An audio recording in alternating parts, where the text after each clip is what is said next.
Assalamualaikum warahmatullahi wabarakatuh. Salam sejahtera bagi kita semuanya. Om Swastiastu, Namo Buddhaya, salam kebajikan ya. Hari ini senang sekali kita bisa berjumpa lagi dengan sesi charity kita ya tentang IBPR.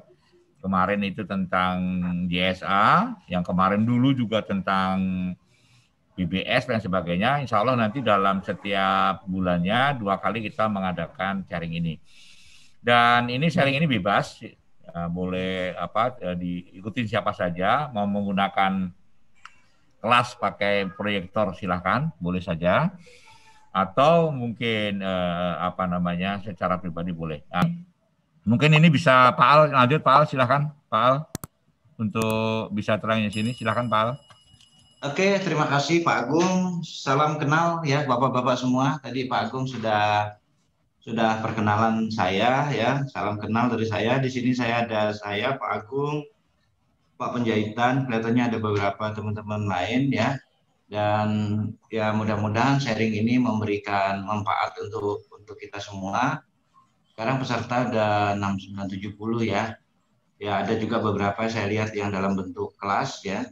Mudah-mudahan diskusi ini menjadi diskusi yang menarik karena kita sedang membahas sebuah esensi yang sangat penting. Kenapa saya bilang esensi yang sangat penting? Inti dari pengelolaan keselamatan kesehatan kerja atau K3 di tempat kita itu intinya yang kita bahas sekarang sebenarnya. Basis. Jadi segala sesuatu sumbernya yang mau kita kerjakan sekarang itu berbasis dari apa yang kita diskusikan. Ya, mudah-mudahan teman-teman kalau sudah kenal seperti ini, saling sharing tetap ya kita lakukan hari-hari, sehingga pengetahuan kita tentang keselamatan, baik keselamatan kerja ataupun keselamatan operasi bisa kita diskusikan. Jadi ini sangat basis dan sangat penting, dan ini diskusi terbuka. Jadi ini juga kita mendiskusikan mengenai permasalahan-permasalahan yang muncul terkait dengan identifikasi bahaya risiko. Bapak-bapak, Ibu, dan teman-teman semua ya, saya nemeni Pak Agung ini ya. Ini Pak Agung ini instruktur yang sangat luar biasa, dan kita nanti ada Pak John Peter Penjahitan. Ini mungkin teman-teman semua sudah kenal, sudah sekian lama beliau menjadi inspektur tambang ya. Kemudian selama ini juga di OSIS dan membantu berbagai perusahaan dalam rangka pengembangan safety dan penerapan safety di lapangannya, membangun budaya di lapangan. Oke ya, teman-teman semua. Jadi kalau kita berbicara tentang keselamatan tuh artinya apa sih? Keselamatan itu banyak orang memaknai keselamatan itu apabila tidak ada cedera. Ya, tidak ada penyakit akibat kerja, itu namanya selamat. Selamat itu adalah kondisi risiko yang dapat diterima. Jadi kondisi risiko yang dapat diterima, yang kalau itu terjadi, ya dapat kita terima risikonya. Nah, atau dalam bahasa lain risiko yang low. Low, ada sebagian perusahaan low moderat. Itu risiko yang dapat diterima. Nah, itu namanya selamat. Selamat itu kita berarti mengelola suatu pekerjaan sampai risiko itu dapat kita terima. Nah, itu selamat itu namanya. Nah, keselamatan itu berarti ada yang menerjemahkan lagi ya pergi sehat, pulang selamat gitu ya. Nah, sebenarnya yang Pak Agung sudah sampaikan tadi ya, yang Mbak Agung baru sampaikan tadi. Jadi agar orang itu yang mendasari orang berkatiga keselamatan. Keselamatan itu adalah tadi kata Pak Agung tadi legal. Kita ada peraturan. Peraturan inilah memayungi segala semuanya ya. Ada peraturan dari pemerintah yang harus dipenuhi.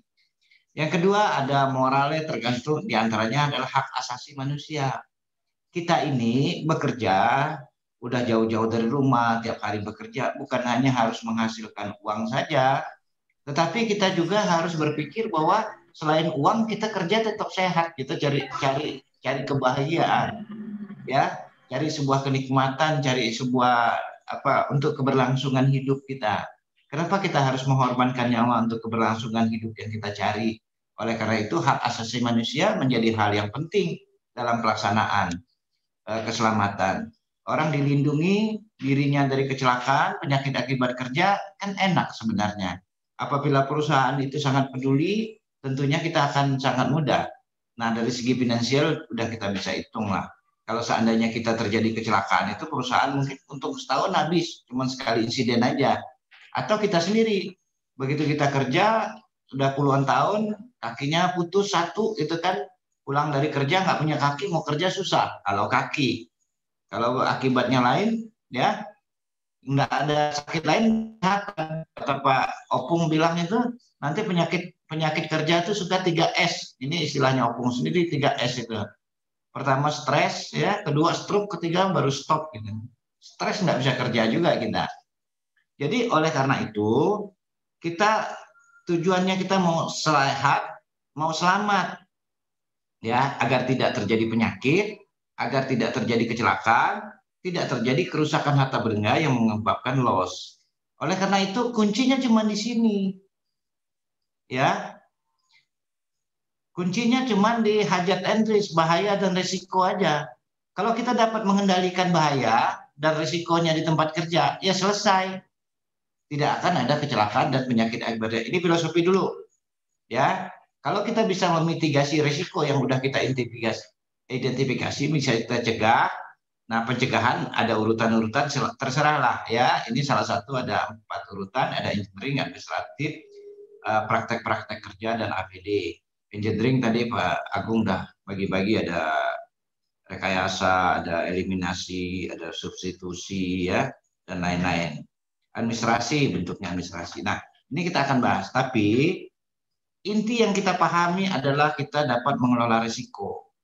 Nah, risiko apa yang kita harus kelola? Saya agak naik dikit ya. Nanti kita turunin lagi ke bawah. Tapi intinya, sukses pelaksanaan keselamatan dan kesehatan kerja di lapangan adalah kemampuan kita untuk mengelola risiko.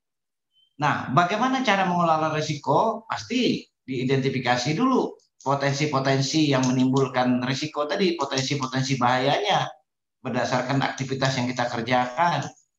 Kemudian baru kita melakukan penilaian risiko. Nah, identifikasi penilaian risiko tadi tujuannya adalah untuk apa?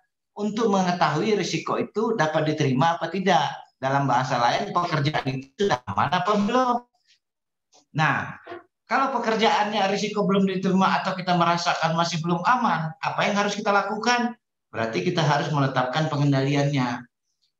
Permasalahan yang ada saat ini di dalam organisasi perusahaan, identifikasi bahaya risiko ini biasanya hanya jadi syarat. Dokumennya dilengkapi jadi syarat, ya. Yang muncul ke permukaan adalah biasanya JSA-nya aja. Tapi BPR-nya nggak pernah tahu, nggak pernah muncul ke permukaan. Padahal kunci awalnya JSA lahir pun mempertimbangkan langkah buat JSA. Bulan lalu kita udah bahas ya Pak Agung ya. Salah satu yang pertama adalah tugas kritis. Cara menentukan tugas kritis apa enggak ya dari nilai risiko yang ada sekarang. Nah, di nilai risiko, nah JSA itu ada salah satu bentuk pengendalian yang sifatnya ini ya. Iya, sorry, coretannya enggak betul.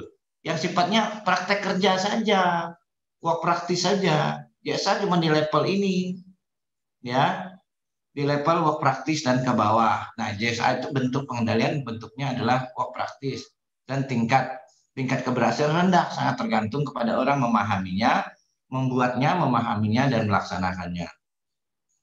Jadi saya jelaskan ulang intinya di sini. Nah, sekarang kita mau lihat risiko seperti apa yang harus dikelola. Ini saya agak tarik dikit ya, nggak apa-apa untuk pemahaman saja. Ini ada pemikiran-pemikiran salah satu Eric Hollnagel ini, bahwa untuk mengelola risiko itu kita harus melihat risiko-risiko yang lalu. Kita lihat risiko-risiko yang muncul saat ini, dan kita melihat risiko-risiko yang muncul yang akan datang. Kalau risiko-risiko yang saat ini itu lebih fokus kepada insiden investigasi yang lalu, itu investigasi. Bukankah investigasi itu sudah tidak bisa kita kembalikan lagi? Ya, sudah sesuatu yang sudah terjadi, nasi udah jadi bubur ya, sesuatu yang terjadi. Tapi kita ngelola keselamatan juga harus dikelola. Kenapa? Kita dijadikan ini sebagai pelajaran. Ya, jadi untuk meningkatkan kemampuan mengecil kegagalan ini jadi pelajaran. Yang masa lalu insiden-insiden kita perlu detail, kita perlu pahami kenapa itu terjadi untuk kita jadikan pelajaran saja. Sorry. Terus yang kedua, risiko saat ini. Nah, Bapak dalam melakukan pekerjaan itu kan ada sering, misalnya, tiba-tiba jalannya licin, kecepatan harus berapa, itu kan? Itu kan pengendalian risiko saat ini. Lebih kepada respon, ya. Terjadi bila tidak diharapkan itu kita melakukan respon. Emergency respon di sini bukan berarti harus kebakaran, harus apa, enggak, ya. Kebakaran juga bisa. Pada saat terjadi kebakaran gimana tindakan kita agar kerugiannya berkurang, ya. Kita harus melakukan respon. Nah, ini penting dalam pengelolaan keselamatan. Saat itu terjadi, kita sudah menilai risikonya apa yang harus dilakukan. Tapi inti dari pengelolaan risiko justru harusnya ke sini. Intinya adalah risk of the future, risiko yang belum terjadi. Maka di dalam judulnya tadi Pak Agung kasih judul apa tadi? IBPR ya? IBPRPP.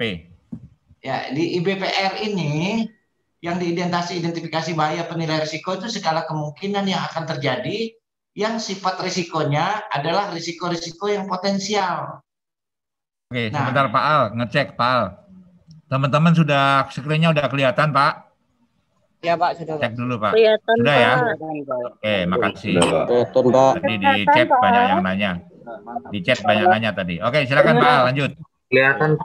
Ini kita kalau saya terlalu cepat, santai aja. Saya tidak langsung ke teknikalnya, langsung ke pola pikir kita dulu. Karena selama ini memang kita banyak mengelola risiko itu. Kirim lagi sini. Mengelola itu lebih banyak kepada risiko-risiko yang lalu atau risiko saat ini. Padahal inti dari IBPR itu adalah kita ngelola risiko IBPR, HIRA DC itu hajat identifikasi assessment itu risiko-risiko seperti apa yang diidentifikasi, pasti potensial, ya, risiko yang potensial yang mungkin akan terjadi, bukan risiko-risiko faktual atau risiko aktualnya, ya. Jadi kalau di dalam ini ada istilahnya HIRA DC itu ya, kan singkatan sama HIRA lah kita dulu. Hajat yang diidentifikasi itu hajat. Jadi dalam keselamatan itu ada istilahnya hajat, ya. Ada istilahnya HAM. Bukan HAM, ini dulu apa nama yang itu Pak Agung yang risiko-risiko yang aktual kita biasa itu? HARM, HARM. Bukan, ada bahasa Tanjungnya itu kerusakan. Selain HAM apa lagi? Danger. Oke. Hajat, danger, HAM. Kalau di bahasa Indonesia ini semua sama ini. Artinya semuanya bahaya. Ya. Bahaya semua ini. Ini bahaya semua ya. Oke, saya ke tangan aja. Semuanya bahaya. Tapi kenapa judulnya hajat identification bukan dangers? Nah, kalau HAM itu berarti risiko-risiko yang potensial. Kalau dangers, ya risiko-risiko yang sudah aktual. Kalau HAM itu lebih banyak ke risiko-risiko faktual, tempat kita belajar. Nah, semuanya risiko. Hajat adalah risiko potensial yang mungkin muncul. Danger, risiko udah muncul. Senggol bacok, kalau listrik kita pegang, ada lubang kan ditulis tuh, dikelilingin danger. Listrik tulis danger, benda tajam ditulis danger, mobil yang tidak normal kondisinya kasih danger text. Nah, itu sudah menggambarkan risiko-risiko yang sudah muncul. Tetapi HAM itu artinya ya bahaya juga. Bahaya seperti apa? Bahaya yang sudah menimbulkan kejadian, sudah mengakibatkan kejadian. Kalau seandainya ada paku, ya paku menganga di jalan di tempat kita lewat gitu, itu kan namanya dangers. Tapi begitu keinjak kaki, ceplos kena kaki, itu namanya HAM. Maka perusahaan mulai banyak menilai zero HAM. Jadi tidak ada sumber-sumber bahaya atau bahaya-bahaya yang sudah mengakibatkan cedera. Nah, di dalam kita ngelola selalu namanya HIRA DC. HIRA DC itu hajat identifikasi yang potensial, yang bisa muncul, yang kemungkinan akan muncul, yang bisa jadi muncul, bisa jadi enggak. Bapak-bapak semua punya bakat jadi manajer gitu. Itu potensial. Potensi kita semua punya hebat gitu. Tetapi potensi tidak semua bisa muncul. Nah, itu juga diidentifikasi ya. Tapi dicari yang paling mungkin. Oke? Nah, esensinya kita adalah bikin IBPR, identifikasi bahaya risiko, adalah menilai risiko-risiko yang potensial yang kita namakan hajat. Tentu yang ini juga kita nilai, tapi fokus utama lebih kepada potensial hajatnya ya, hajat yang potensial. Nah, saya ulangin sekali lagi, mungkin kita sekarang berpikir, ini pola pikir aja ya. Kita dari risiko-risiko faktual dari insiden-insiden yang terjadi, maka kita jadikan tempat untuk kita belajar. Maka investigasi kita juga harus bagus, karena itu sebuah pelajaran yang sangat mahal harganya. Ya, kalau udah kejadian mahal harganya. Nah, karena risiko-risiko aktual termasuk diantaranya adalah kebiasaan-kebiasaan yang luar biasa, ya, keadaan yang luar biasa yang dapat digunakan atau kejadian. Jadi inilah yang biasanya orang banyak insiden juga karena di sini kemampuan dia merespon, ya, saat dia bawa mobil nyebrang jalan, tahu-tahu ada kerbau penduduk misalnya, itu ditabrak atau dihindar. Coba kalau muatan dia ini ya, muatannya berat gitu ya, kalau muatannya berat, gimana cara dia menghindar? Begitu dia hindar, akhirnya masuk. Nah, beberapa kali saya melakukan riset juga di teman-teman di perusahaan operator itu banyak. Begitu ada potensi, ada lubang yang mungkin lubangnya juga nggak dalam gitu. Harusnya kalau dihajar aman gitu, menghindar. Jadi akhirnya kepleset dan mobil terbalik. Nah, keputusan-keputusan mengambil risiko itulah yang patut diperhatikan. Kelihatannya Pak Marang mau bertanya ya Pak? Silakan Pak. Udah raise hand? Nggak apa-apa kalau ada yang mau didiskusikan silakan. Nah, kemampuan orang merespon ini juga penting ya. Kemampuan risiko terhadap risiko-risiko yang ada ini. Orang harus terlatih, harus memiliki kompetensi, harus memiliki kapabilitas kemampuan. Selain itu risiko-risiko yang faktual juga, yang aktual juga ada termasuk risiko kritikal. Itu dimonitor. Ya, kritikal yang berpotensi untuk menimbulkan major incident. Nah, intinya seperti inilah. Jadi kalau kita ngelola risiko, bahwa risiko masa lalu jadikan pelajaran, risiko saat ini itu yang kita respon, risiko masa depan itu yang harus kita antisipasi, atau dalam bahasa lain harus kita buat pencegahan. Hambatan peluangnya jadi akan kita kendalikan. Justru inilah kuncinya. Jangan sampai muncul itu risiko-risiko itu. Kalau bisa bahaya risiko jangan sampai muncul. Kita kendalikan. Ya. Sedia payung sebelum hujan ya. Nah, lakukan sedia payung sebelum hujan. Jadi bagaimana caranya dia harus mempersiapkan diri untuk melakukan tindakan. Sampai di sini kalau ada yang mau diskusikan silakan. Pak Agung, pesertanya itu 160-an, daftarnya baru separuh yang masuk ya? Mungkin lewat di Tanjung lampunya mati, Pak. Di Tanjung lampu di bagian sebagian Kalsel lampunya mati. 160-an ya daftar ya? Iya, tapi karena ada hambatan kendala, beberapa ini memang ada kendala, Pak. Gitu, Pak. Jaringan ya? Ya. Oke, nggak apa-apa. Jadi ya, kita teman-teman, momen ini adalah momen diskusi untuk membuka pemikiran-pemikiran kita bahwa selama ini kita selalu berpikir tentang mengelola keselamatan itu, mengelola identifikasi bahaya risiko itu sebagai sesuatu yang hanya kewajiban, sesuai dengan aturan, sesuai dengan perusahaan. Padahal disinilah kunci keselamatan. Itu key point yang pertama ya, yang harus kita kenali. Key point pertamanya itu. Nah, apa yang kita kelola dalam keselamatan adalah risiko-risiko yang faktual untuk belajar atau insiden-insiden terjadi, atau kejadian-kejadian yang terjadi saat ini ya saat ini, bisa emergency respon, bisa kebakaran gimana bertindaknya gitu ya, bisa tiba-tiba remnya blong gimana bertindaknya gitu, tiba-tiba kepala bapak lagi pusing gitu kan, udah tahu aturan gimana bertindaknya ya. Udah saya berhenti dulu, tiba-tiba nggak enak badan saya ini, apalagi sekarang kita banyak bahwa ada satu ditambah di tambang itu bukan hanya kecelakaan kerja, kalau ditambah di beberapa sektor juga bukan hanya penyakit akibat kerja, tapi juga kita membahas penyakit tenaga kerja.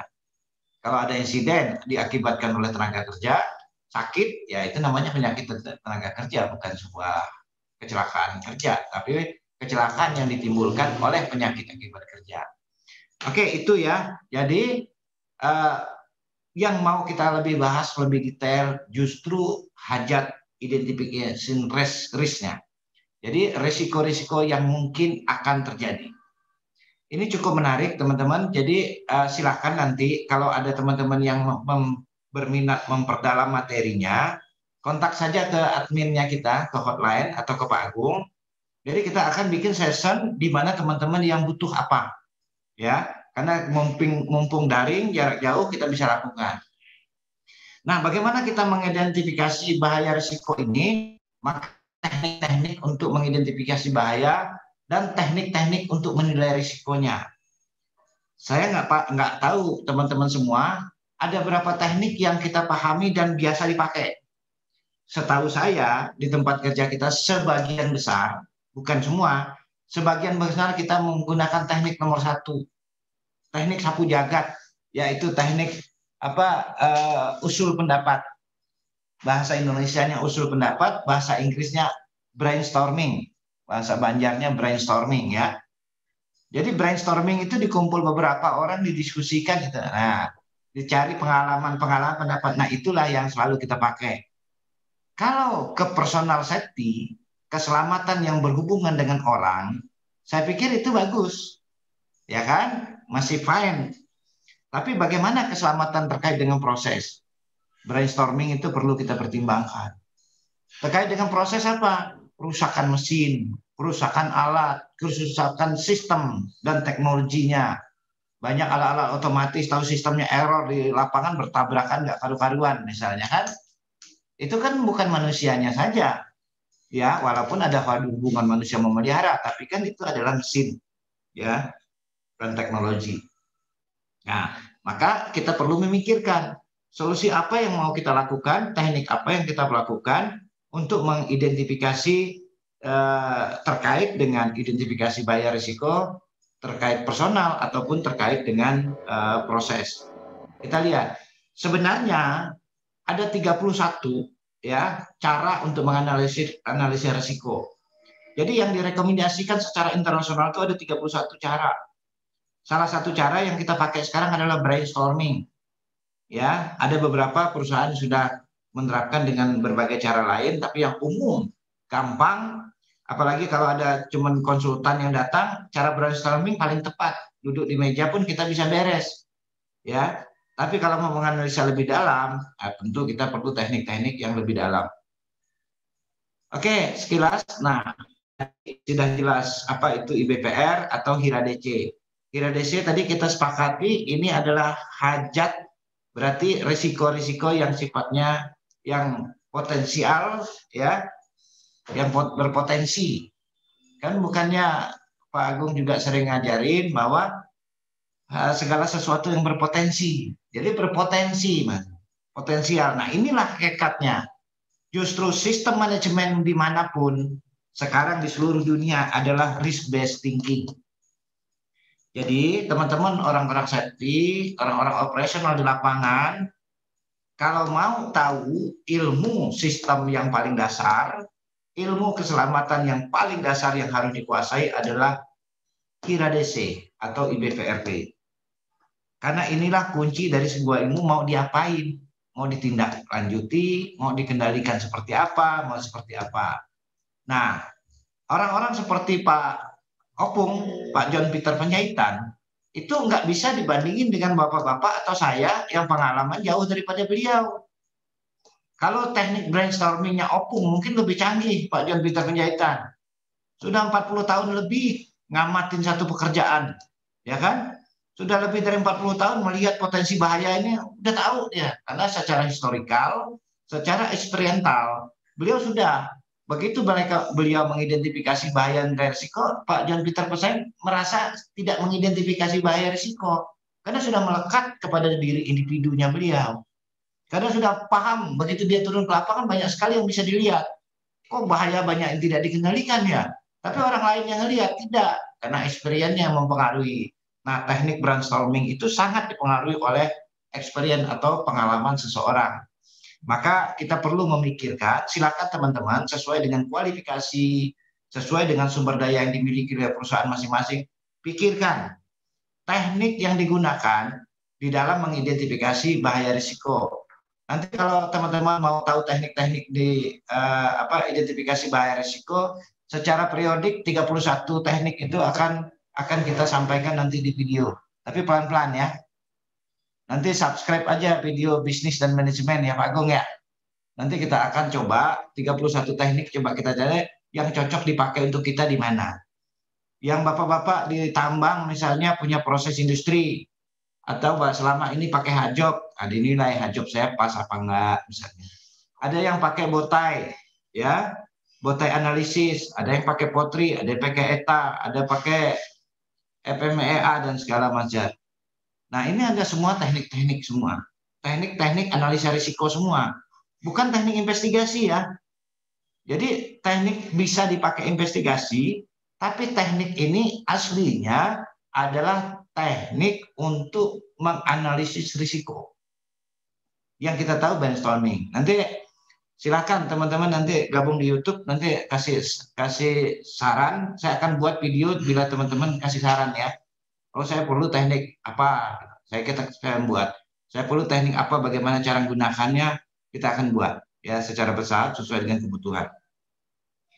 Yang kita identifikasi adalah bahaya risiko, ya bahaya potensial, dan kita analisa risiko dari setiap bahaya yang potensial.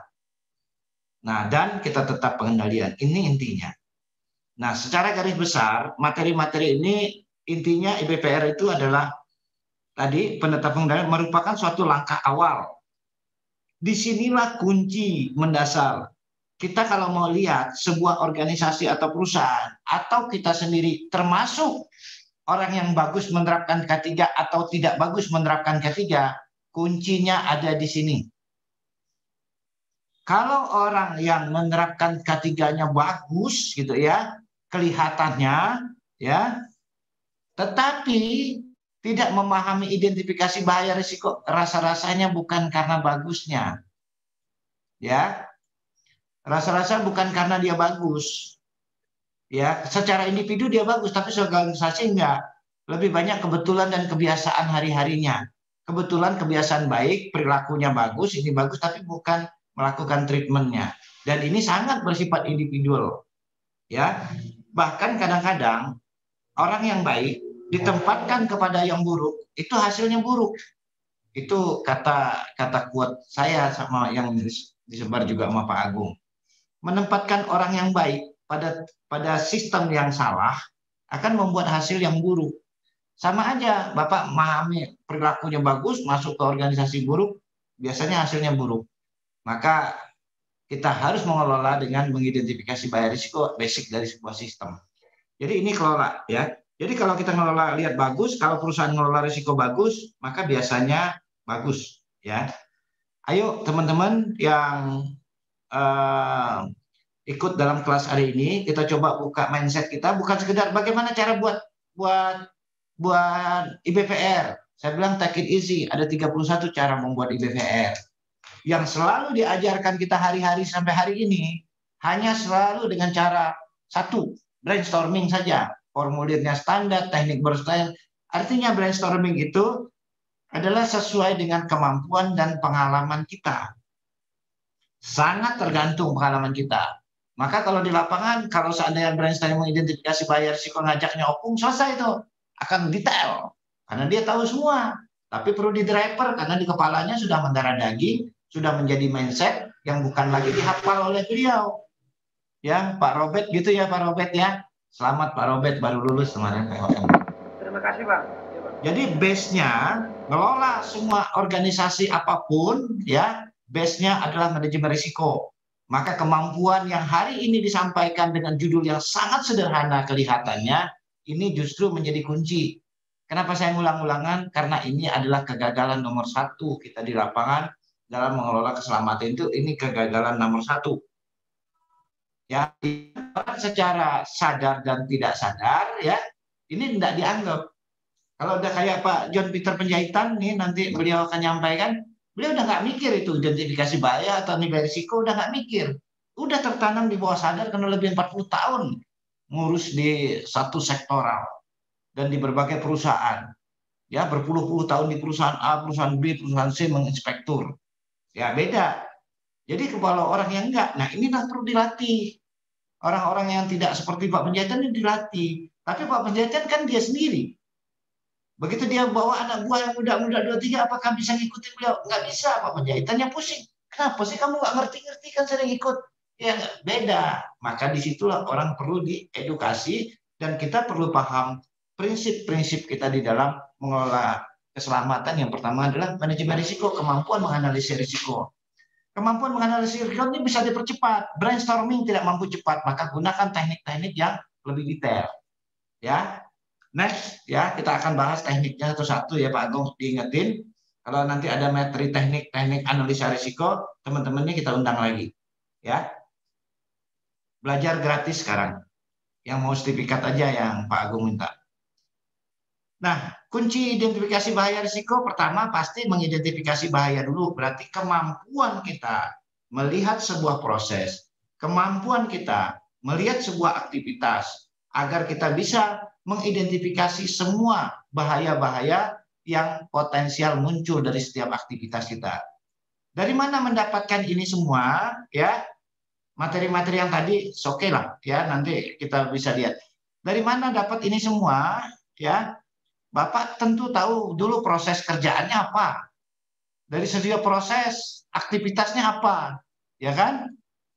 Aktivitas diuraikan. Dari aktivitas nanti subaktivitasnya kan? Ini paling penting. Jadi mengidentifikasi itu harus runut. Prosesnya saya misalnya antar jemput, gitu ya. Ini bukan semua di tambang, banyak di luar sektor juga antar jemput, gitu ya. Aktivitasnya, prosesnya antar jemput penumpang. Aktivitasnya apa nih? Membawa mengantar penumpang misalnya. Subaktivitasnya apa? Ngecek mobil sebelum dimulai dicek, atau pre-job activity gitu ya. Terus apa lagi? Naik mobil, nurunkan, naik ke keluar garasi dan seterusnya lah ya, manuver. Ini subaktivitasnya. Rekan-rekan sering menamakan P2H, Pak. Ya. Sering menamakan P2H. Oke, P2H itu hanya di tambang. Kalau yang di teman-teman di migas namanya pre-check ya. Pre-check ya namanya, pengecekan awal sebelum digunakan. Jadi ini ya. Kenapa Pak Aldot? Pre-start check kalau kita pre-start, ada pre-start check, ada pre-check ya, ada pre-start. Ya. Oke, thank you Pak Aldot.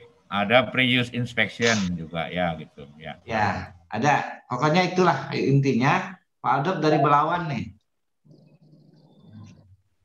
Ya. Salam untuk orang Belawan.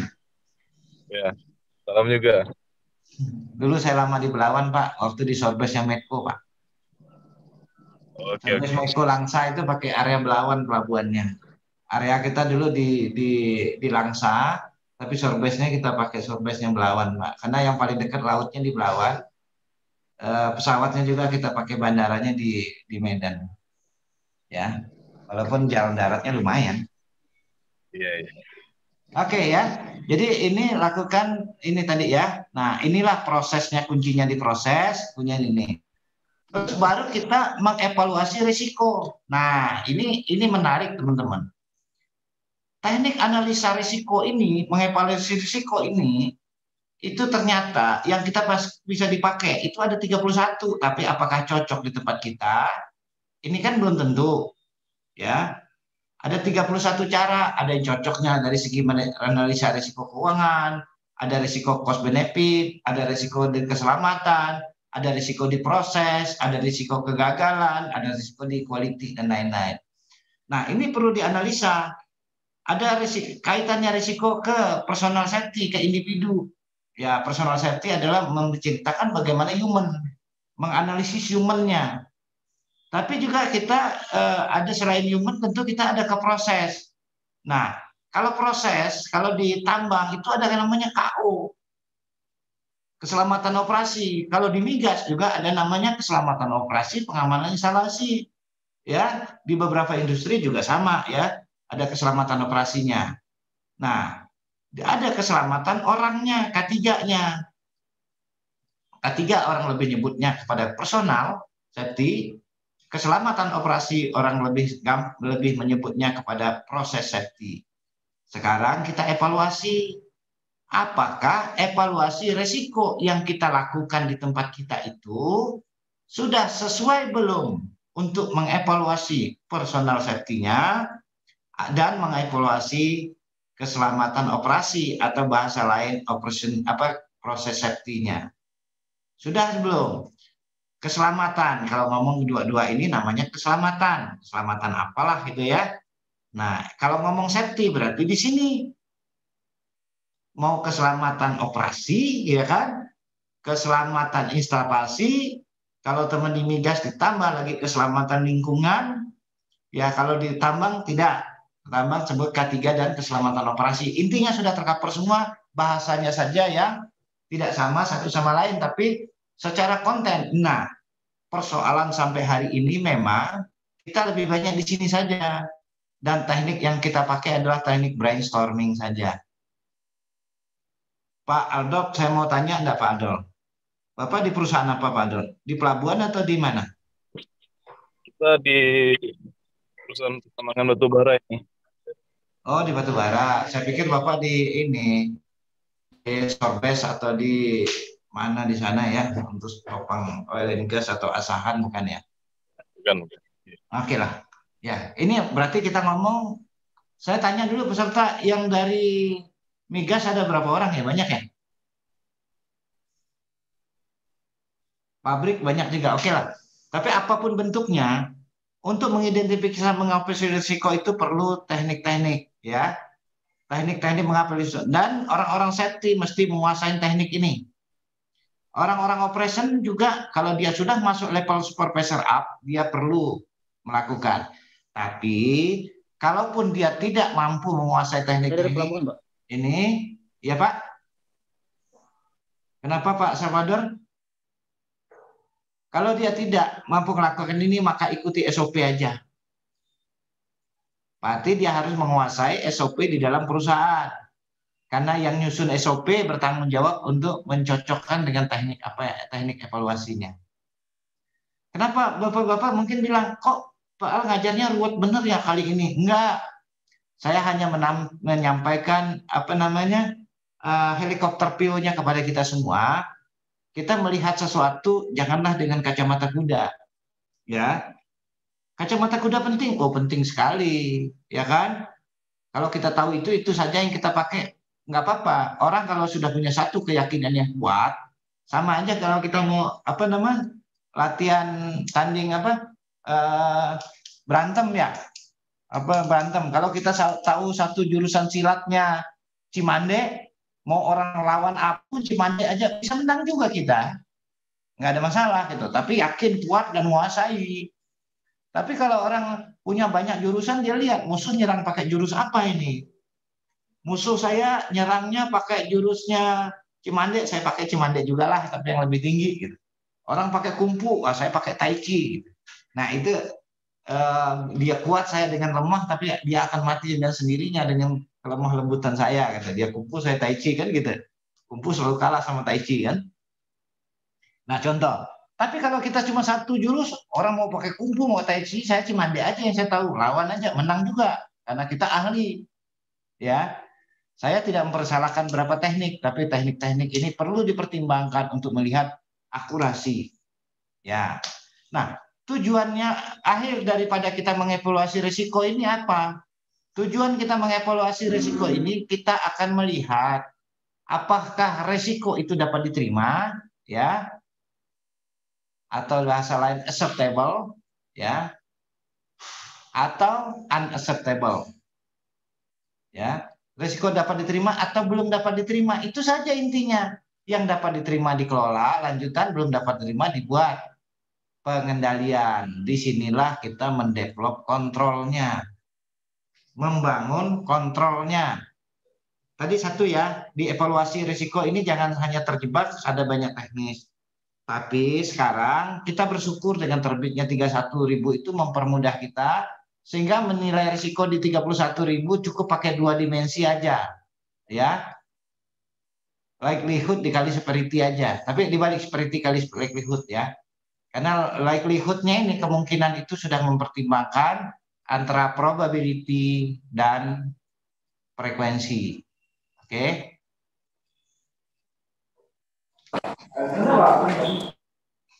Bisa saya lanjut ya.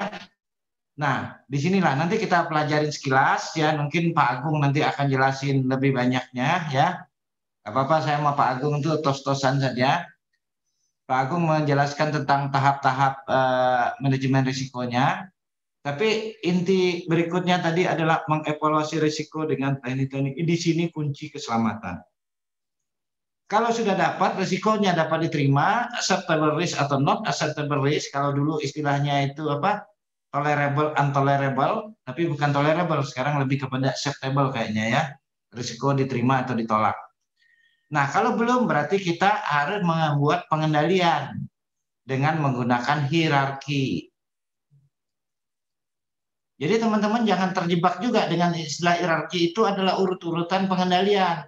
Mulai dari kata Opung bilang, dari datuknya, bapaknya, anaknya, cucunya gitu. Ini tidak boleh ditukar balik ini. Dari yang mulai efektif ke paling yang tidak efektif di bawah adalah APD. Ya. Pak, slide-nya belum berubah ya? Belum memang. Coretan saya kelihatan belum. Oh, coretan. Iya, Pak. Ya. Ya. Oke, Pak. Lanjut. Nanti materi lanjutannya Opung aja. Pak Agung aja. Saya menjelasin kerangka dulu lah. Oke? Siap Pak Agung ya? Nah, lanjut.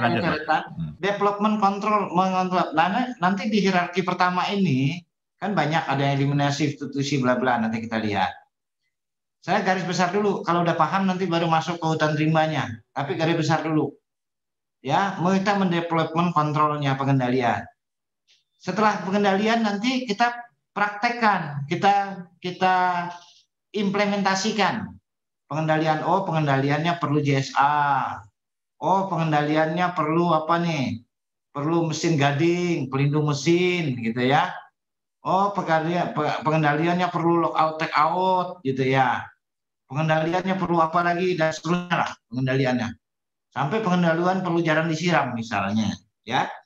Setelah dikendalikan, dijalankan, dihitung lagi risikonya. Hitung ulang. Kita lakukankah, tidakkah?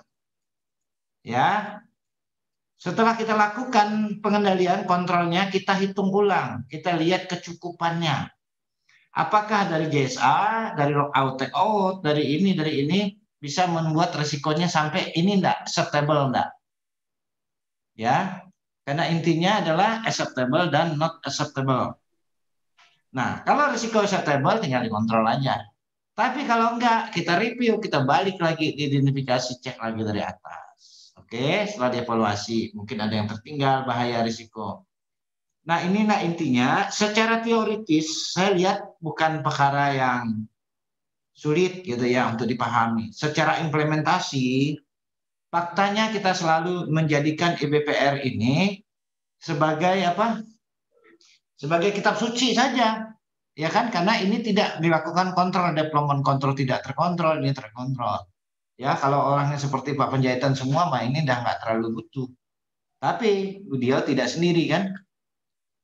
Oke, kita lanjut ya Pak Agung ya.